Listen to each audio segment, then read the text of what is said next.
He created one of the most beloved games in history and walked away with billions. But Markus "Notch" Persson, the mind behind Minecraft, didn't find happiness in success. Instead, he found isolation. In this documentary, we'll explore what happens when your creative identity is severed from your mission and why success without purpose can leave you more lost than ever. It's 2009. Picture a small apartment in Stockholm. Dimly lit, cluttered, quiet. In the middle of it all sits Markus Persson, better known online as Notch. He's 30 years old, slightly hunched over a laptop that hums like a tired refrigerator. There's no team, no investor, just one man and a blinking cursor. On the screen, a crude pixelated world begins to form. Grass blocks, stone, sky. He's building something that doesn't quite exist yet, something open-ended. Markus isn't chasing fame or fortune. He's chasing a feeling, a sense of control, a kind of peace. And without knowing it, he's about to create one of the most influential games of all time. Markus was born in Sweden in 1979. His childhood was quiet, marked by a natural draw toward computers. At age 7, he wrote his first line of code on a Commodore 128. A basic text adventure, crude but functional. It was a love at first logic. As a teenager, he poured his energy into modding games and making small experiments. He never saw programming as a means to an end. It was the end. He didn't crave an audience. He just wanted to build things that made sense to him. This mindset stayed with him through early adulthood, shaping how he viewed work, creativity, and control. Markus wasn't the loudest kid in school. He was introspective, a little awkward, the kind of person who finds safety in systems. When real life felt messy, code was clean. Predictable. Games weren't just entertainment, they were architecture for emotion, structure for chaos. In the quiet space between keystrokes, he found purpose. And over time, his creations became extensions of himself. Entire worlds where he made the rules. To the outside world, he might have seemed withdrawn. But internally, Markus was alive. In the spaces he coded, in the logic he mastered, in the pixels he placed just so. In his 20s, Markus took the standard path. Corporate jobs at tech companies like King and later Jalbum. On paper, it was success. He was well paid, respected, and good at what he did. But inside, he felt boxed in. Projects came with managers, deadlines, layers of compromise. He missed the raw creativity of his hobby work, where he could build without asking permission. The more he coded for someone else, the more he dreamed of creating something purely his own. Not for profit, not for prestige, but because he had to. That tension built quietly until one night he opened a fresh file and started typing. The idea wasn't polished. It didn't need to be. Markus had been playing in Billionaire, a quirky indie sandbox, and something clicked. He saw potential in its rough edges. He mashed it up with elements from Dwarf Fortress and his own obsessions with exploration, survival, and open worlds. Within a week, he had a working prototype.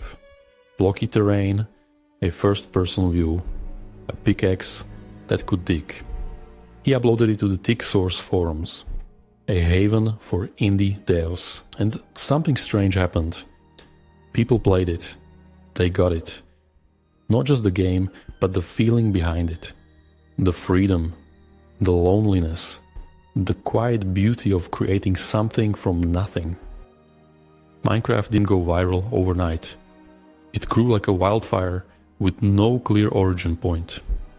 YouTube creators started making Let's Plays. Reddit threads dissected the game's mechanics. Modders added dragons and machines. The community didn't just consume Minecraft, they expanded it. Each new player brought ideas, stories, experiments, and that energy fed back into the game. Markus wasn't just making updates, he was responding to a living organism. The feedback loop was addictive. By mid-2010, Minecraft had sold hundreds of thousands of copies, all while still in beta. No marketing team, no publisher, just raw momentum from a digital grassroots movement. At the heart of it all was Notch himself. He wasn't hiding behind press releases. He was in the forums, on Twitter, responding to questions, posting bug fixes, cracking jokes. It didn't feel like a brand. It felt like a guy who loved what he made. That transparency built trust. People didn't just believe in Minecraft, they believed in Markus. They rooted for him. And the game reflected that ethos. Open-ended, player-driven, community-shaped. It became more than a product. It was a culture. A space to collaborate, explore, and share. Where the line between player and creator was intentionally blurred. As Minecraft grew, the boundary between Notch and the game began to dissolve. To the public, he was Minecraft. Every block, every mechanic, every quirky edge case was attributed to his vision. And to some extent, that was true. His sensibility, minimalist, exploratory, a little lonely, had become the game's soul. But that identity merge came at a cost. When people praised the game, it felt like praise for him. When they criticized it, it felt personal. There was no buffer, no distinction between the man and the thing he'd made. Markus wasn't just building Minecraft, Minecraft was slowly building him. Minecraft's success didn't just bring fame, it brought responsibility. Mojang, the one-man project, became Mojang, the growing company. Markus had to hire, manage, delegate. Legal issues surfaced, platform negotiations, licensing deals. Suddenly, every decision had financial weight. It wasn't just a passion project anymore. It was a business with millions of paying users. And that shift hit hard. The freedom that once fueled his creativity now felt like a set of obligations. He spent more time reviewing contracts than writing code. And the higher Minecraft climbed, the more he felt pulled away from the very thing he loved about it. Running a company wasn't what Markus had signed up for. He was never interested in being a CEO. The meetings drained him. The pressure to make the right call for the brand, for the money, for the fans, became suffocating. He tried to delegate more, to bring in experienced leadership, but it didn't help. Every layer of distance made him feel less connected to the game. And yet, letting go felt impossible. Minecraft was still his identity, his legacy. He was trapped between exhaustion and obsession, between wanting to escape and being terrified of what that might mean. In late 2011, Markus made a quiet but telling decision. He handed the reins of Minecraft development to Jens Bergensten, a trusted colleague. Publicly, it looked like a natural handoff. Privately, it was a sigh of relief and a warning sign. This was the first time Markus had stepped away from the thing that defined him. He was still at Mojang, still involved, but no longer the face of every update. It was a necessary boundary, a way to survive the machine he'd built. But it also marked the beginning of a deeper question. Who was he, if not the guy behind Minecraft? Even after stepping back, Markus couldn't fully disconnect. He still followed the updates, still read the community forums. But something had changed. Minecraft had grown far beyond his original vision. It was polished now, branded, managed. Millions of kids were discovering it for the first time, and they had no idea who Notch was. That should have felt like success, but instead, it felt like distance. He loved what Minecraft had become, but also felt pushed out by it. The game no longer needed him. And worse, it seemed to thrive more easily without him. For a creator who once felt fused to his work, that was disorienting. By 2014, Minecraft was one of the most recognizable brands in the world.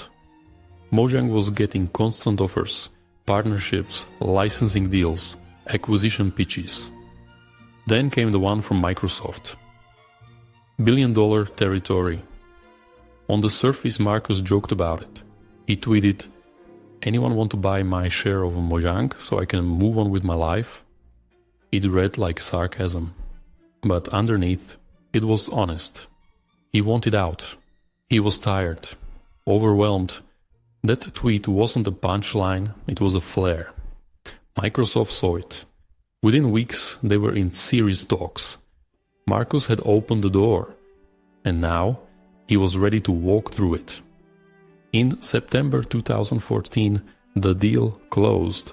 Microsoft bought Mojang for $2.5 billion. It was the biggest acquisition in gaming history at the time. Markus's personal payout was estimated at $1.8 billion in cash.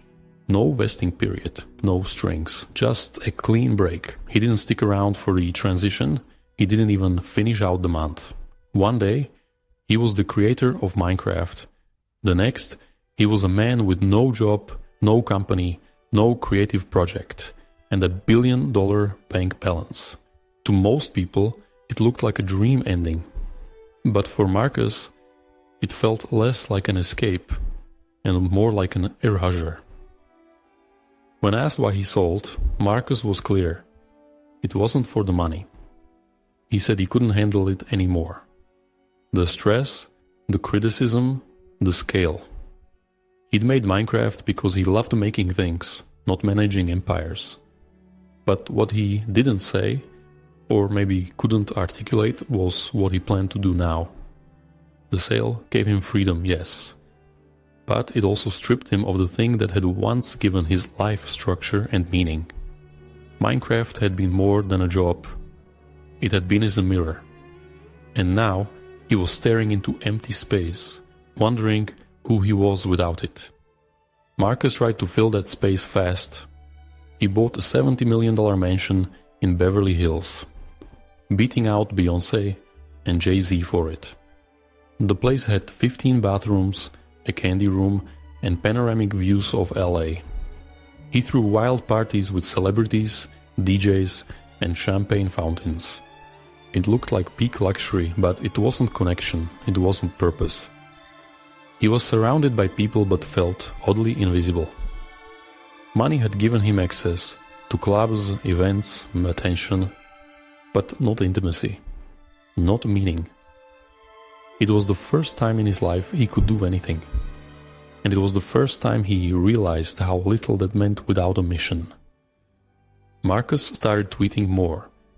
Not curated brand statements, raw personal thoughts. Sometimes funny, sometimes defensive, often lonely. In August 2015, he posted, "Hanging out in Ibiza with famous people, able to do whatever I want, and I've never felt more isolated." It wasn't a cry for help. It was more disoriented than that. Like someone realizing too late that they'd stepped out of orbit and couldn't find gravity again. He was wealthy beyond imagination. But he had no project, no team, no direction. And in those tweets, you could hear it. The silence of someone who got everything and lost the one thing that mattered. The same internet that once hailed Notch as a creative genius now watched his descent in real time. His tweets drew backlash, seen as tone-deaf, erratic, or worse. He went from beloved indie icon to punchline in some circles. And that only deepened his retreat. Markus had always been someone who processed emotion through code, not conversation. Now, he had no code, and all eyes were on him.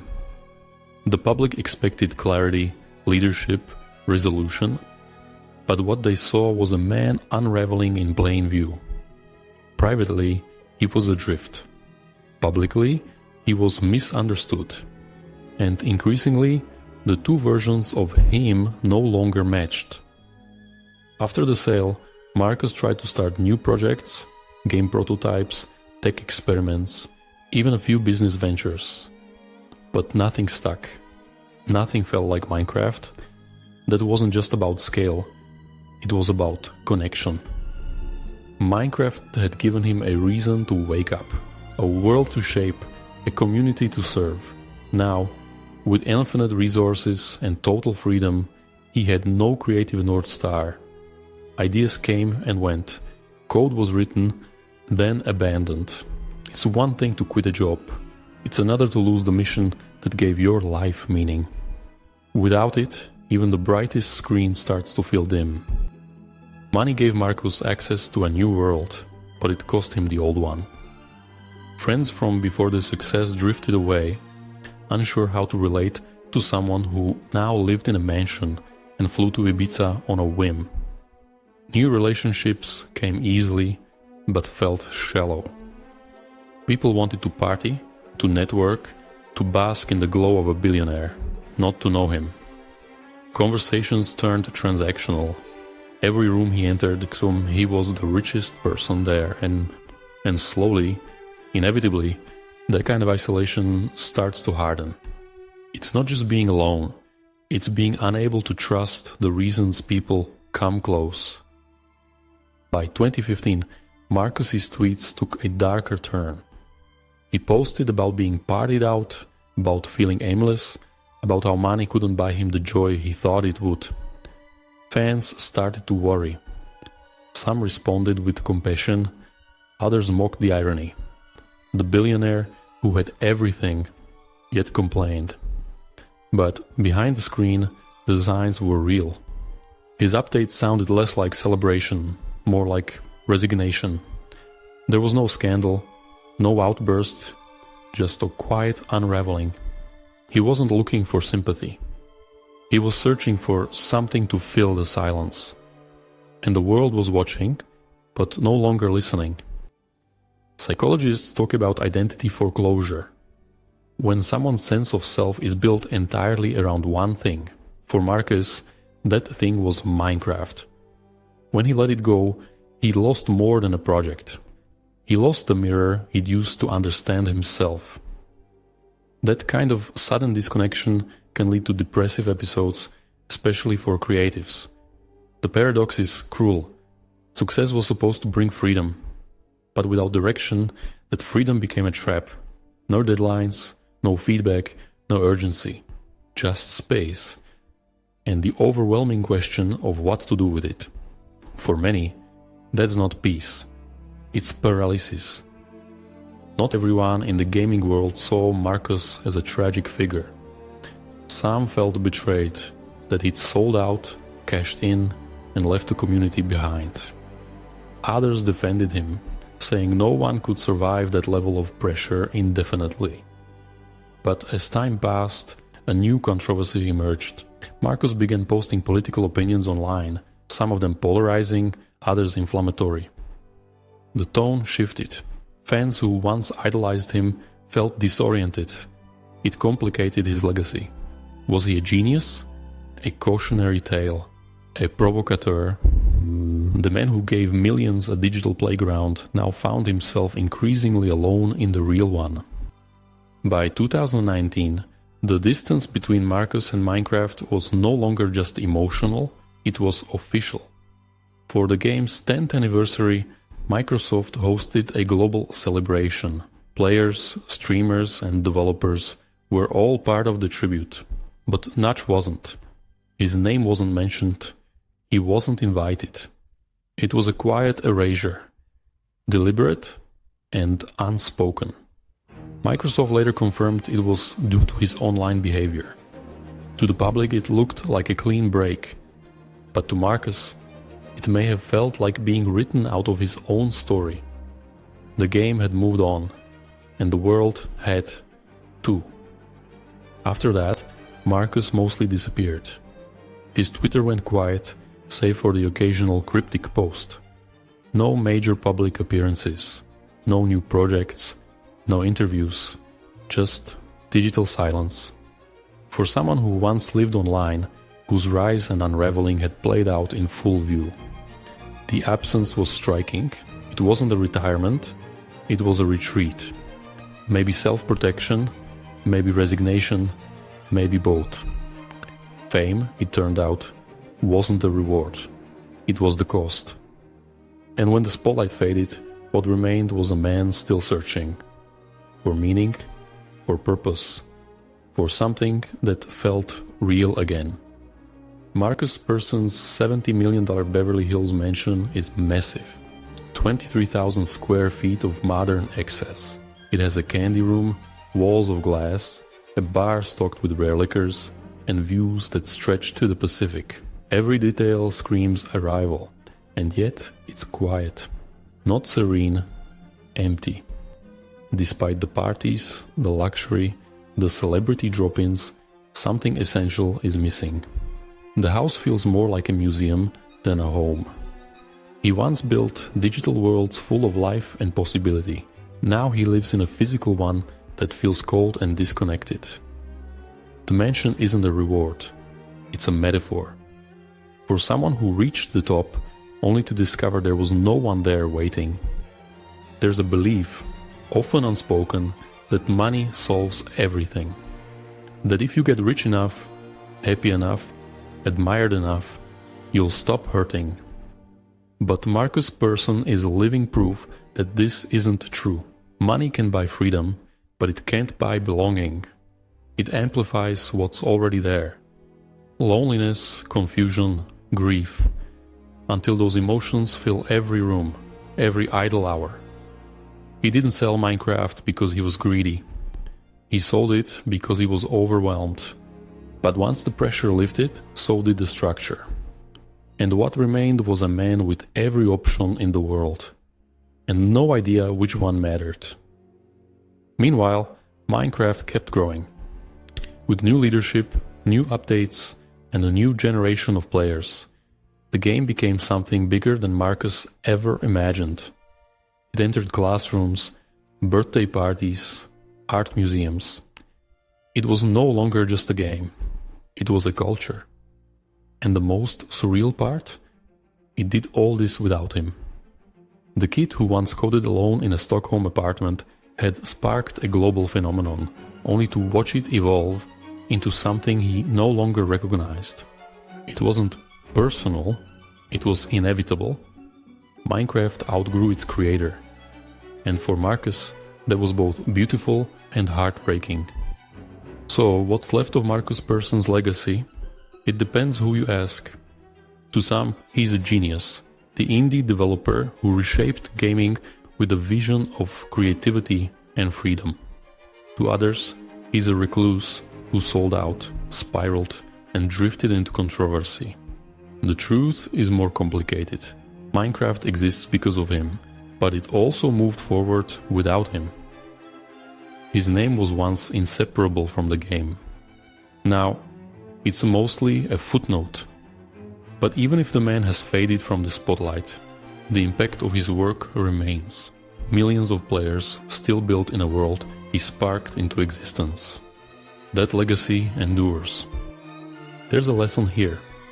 Not just about fame or fortune, but about creative identity.